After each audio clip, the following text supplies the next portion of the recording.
ಮತ್ತಷ್ಟು ಅಪ್ಡೇಟ್ಸ್ ಬರ್ತಾ ಇದೆ. ಸಂಪುಟ ಸರ್ಜರಿ ಬಗ್ಗೆ ಸುಳಿವು ನೀಡಿದ್ದಾರೆ ಸಚಿವ ಜಮೀರ್.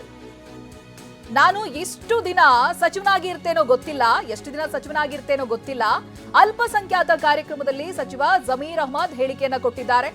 ನಾನು ಜೀವಂತವಾಗಿ ಇರ್ತೀನೋ ಇಲ್ವೋ ಗೊತ್ತಿಲ್ಲ, ಯಾಕಂದ್ರೆ ದೇವರು ಹಣೆ ಬರಹ ಬರೆದಿರ್ತಾನೆ. ಈಗ ನನ್ನದು ಅಲ್ಪಸಂಖ್ಯಾತ ಸಚಿವರಾಗಿ ಮಾಡಿದ್ದಾರೆ, ಅವರನ್ನ ಅಲ್ಪಸಂಖ್ಯಾತ ಸಚಿವರನ್ನಾಗಿ ಮಾಡಿದ್ದಾರೆ. ಮುಂದಿನ 4 ವರ್ಷ ನಮ್ಮ ಸರ್ಕಾರವೇ ಇರುತ್ತೆ, ನಾನೇ ಅಲ್ಪಸಂಖ್ಯಾತ ಮಂತ್ರಿ ಆಗಿರ್ತೀನಿ ಅನ್ನುವಂತ ವಿಶ್ವಾಸ ಇದೆ ಅನ್ನೋದಾಗಿ ಹೇಳಿದ್ದಾರೆ. ನಾನೇನಂದೆ, ನಾನು ಇರೋವರೆಗೂ ಚೆನ್ನಾಗಿ ಓದಿ ಅಂತ ಮನುಷ್ಯನ ಗ್ಯಾರಂಟಿ ಇದೆಯಾ? ನಾನು ಇಲ್ಲಿಂದ ಆಚೆ ಹೋಗ್ತೀನಿ ಅಂತಾನೂ ಗೊತ್ತಿಲ್ಲ, ಯಾರು ಎಲ್ಲಿ ಹೋಗ್ತಾರಂತನೂ ಗೊತ್ತಿಲ್ಲ. ನಾನು ಎಷ್ಟು ದಿನ ಬದುಕಿರ್ತೀನಂತ ಮನುಷ್ಯನ್ ನನಗಂದ್ರೆ ನಾನು ದೇವ್ರ ಭಕ್ತ, ದೇವ್ರ ಮೇಲೆ ಭಕ್ತಿ ಇರೋನು, ನಾನು ಹಣೆ ಬರ ಮೇಲೆ ನಮ್ಮವನು. ಒಂದು ಸೆಕೆಂಡು ನನ್ನ ನಂಬಿಕೆ ಇಲ್ಲ. ನನ್ನ ಹಣೆ ಬರ ಎಷ್ಟು ದಿನ ನಾನು ಬದುಕ್ತೀನಿ ಅಂತ ದೇವ್ರು ಬರ್ದಿರೋದು ಇಲ್ಲ. ನಾನು ಇದೀನಿ, ಆಲ್ರೆಡಿ ಇದೀನಿ, ನಾನು ಇರ್ತೀನಿ ಅಂತ ವಿಶ್ವಾಸ. ಅದು ಹೇಳಿದೆ, ನಾನು ಇರ್ತೀನಿ ಅಂತ. ನಮ್ಮ ಸರ್ಕಾರ ಇನ್ನು 4 ವರ್ಷ ಇದೆ, ಈಗ 1 ವರ್ಷ ಕಂಪ್ಲೀಟ್ ಆಗಿದೆ, ಇನ್ನು 4 ವರ್ಷ ಇರ್ತದೆ. 4 ವರ್ಷ ಇರೋವರೆಗೂ ನಾನೇ ಇರ್ತೀನಿ ಅಂತ ವಿಶ್ವಾಸ ಇದೆ. ನಾನೇ